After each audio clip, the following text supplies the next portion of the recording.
ZABoxingNation, where boxing lives, breathes, and breaks down.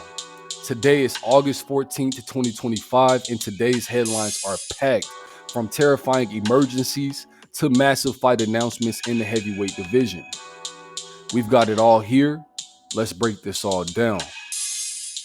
From celebration to chaos, Tyson the Gypsy King Fury and his family were forced into an emergency landing after renewing his vows in France. The private jet suffered a dangerous wing issue mid-flight, prompting that the pilot turn back. Tyson the Gypsy King Fury described the feeling as extremely terrifying, a moment that could have ended his life. Tyson the Gypsy King Fury since then has reiterated to the boxing world that he is retired for good after his back-to-back losses to Alexander Usyk, saying that boxing is for younger men. Even out of the ring though, Tyson Gypsy King Fury still finds himself in the middle of high-pressure moments. It's official, Eubank Jr. and Conor Benn will meet again November 15th at Tottenham Hotspur Stadium. This isn't just another fight. It's nearly 30 years in the making.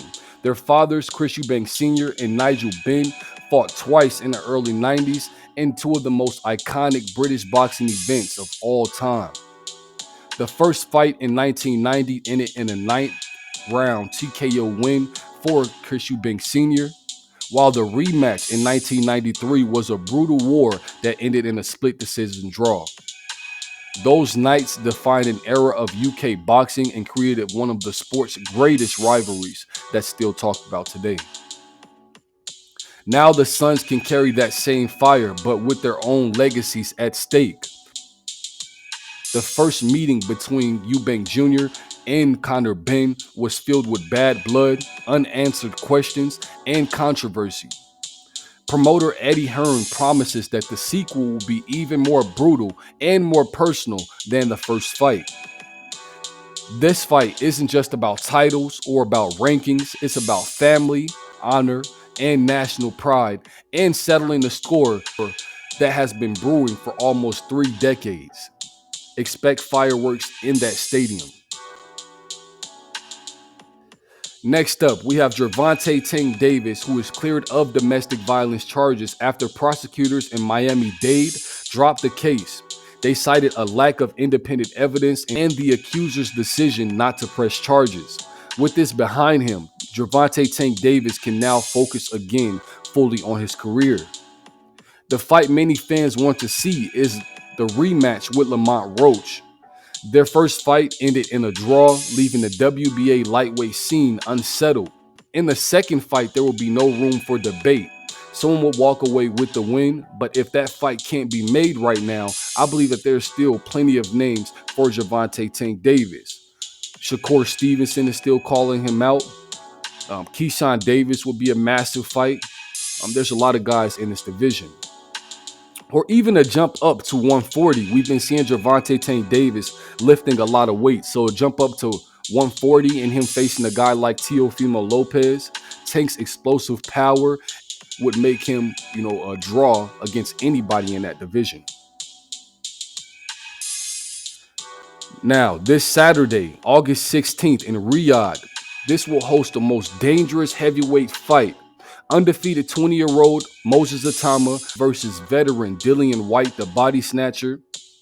Itauma's speed, power, and composure have earned him comparisons to guys like Mike Tyson, the younger version of Mike Tyson. Dillian Whyte brings experience to the table, grit, and he has some decent knockout power. But some experts, including Duke McKenzie, say that he'll need a lucky punch to pull off the upset against Moses Itauma. Also on that card, we have Nick Ball, who defends his featherweight title against Sam Goodman.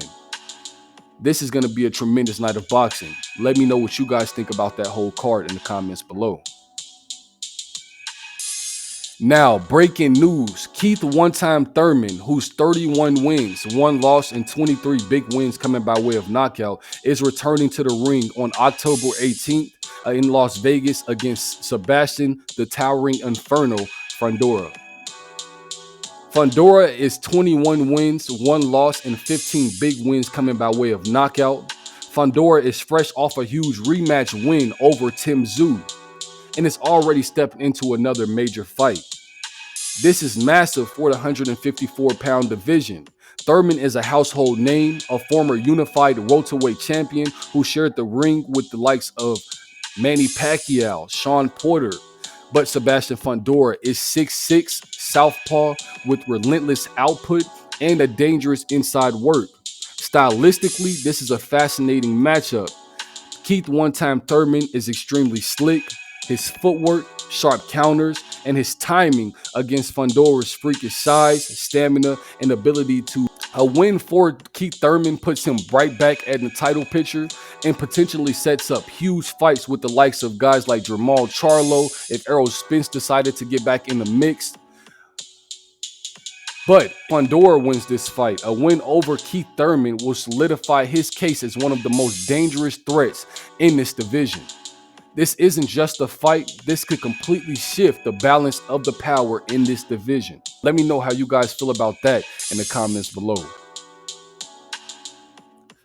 And now for the upcoming fights that you need to be prepared for. August 15th, we have Yukubov versus William Foster III on ProBox TV. August 16th, we have Moses Itauma versus Dillian the Body Snatcher Whyte. And then we also on that card, we have Nick Ball versus Sam Goodman. August 23rd, we have Jack Rafferty versus Mark Chamberlain.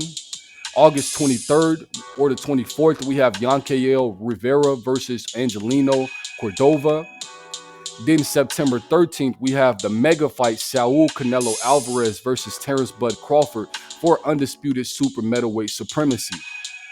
November 15th, we have Chris Eubank Jr. versus Conor Benn II at Tottenham Hotspur Stadium. And now for your favorite segment on this day in boxing history. On August 14th, 1903, heavyweight champion James J. Jeffries defended his titles against James J. Corbett in San Francisco. Jeffries' size, strength, stamina were unmatched in his era. And after wearing Corbett down, in the 10th round, he stopped him. And this was a statement win that cemented Jeffries' reputation as one of the most dominant champions in boxing history. Let me know how you guys feel about all of that in the comments below. Don't forget to like, comment, share, subscribe, and turn on post notifications so you never miss out on an update. This is ZABoxingNation, where champions get analyzed and legends are made. And if you're new here, keep your hands up, and I'll catch you in the next one.